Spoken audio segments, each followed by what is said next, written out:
قیانور شدیم از شر این ماهواره ها کور. بله، شعری بود که همین الان به ذهنم زد.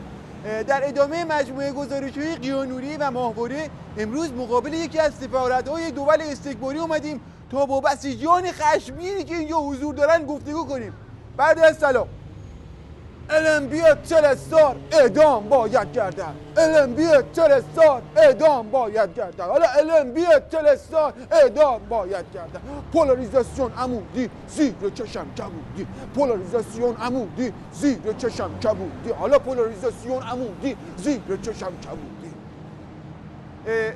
بله، این صدای خشم فرو رفته در نهاد بسیج است.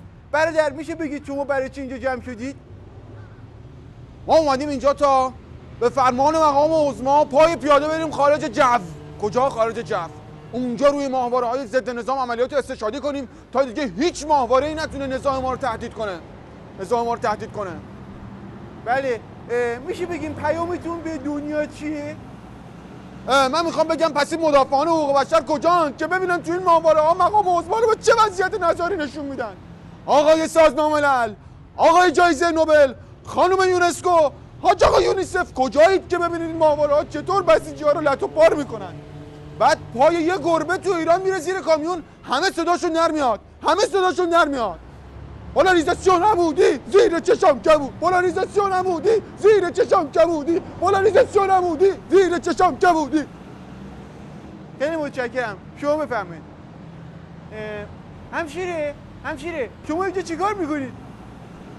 والا ما اومدیم اینجا هم یه آش پشت پا برای برادرای بسیجی که میخوان برن جبهه‌های حق علیه ماهواره بپزیم، هم یه آشم برای دشمنای نظام و ماهواره هاشون بپزیم که یه وجب روش روغن باشه. یه آش دوغ هم برای مقام عظما بپزیم که در برابر ماهواره های ضد نظام قوت و قوت بگیرن.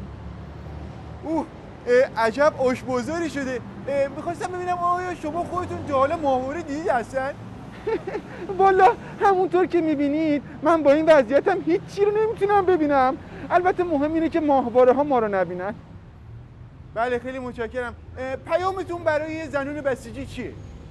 والا پیامم اینه که به جای استفاده از بشقابای ماهواره بیان از این بشقابای استیل استفاده کنن که اگه اینو بس کنن به آنتن خونشون میتونن برنامه اخلاق در خانواده رو با کیفیت خیلی بالا ببینن.